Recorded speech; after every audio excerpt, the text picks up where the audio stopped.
If you've been hoping your real estate business will finally take off, let's talk because I've been there too.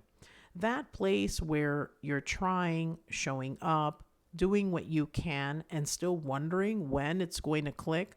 Let me say this gently. Hope by itself isn't a business plan. Hope doesn't create leads. Hope doesn't build a consistent income. And it definitely doesn't grow a real business. That doesn't mean you're doing something wrong. It's probably you just need more structure.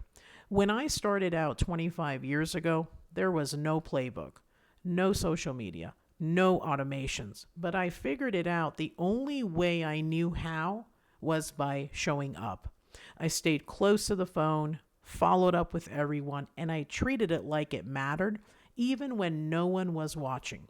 That's what changed everything. So if you're still in that place where doing the work, but still feeling stuck, you're not alone. You just need a better roadmap.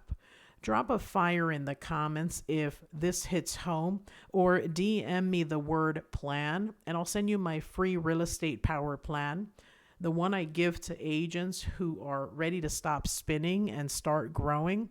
No pressure, just real support.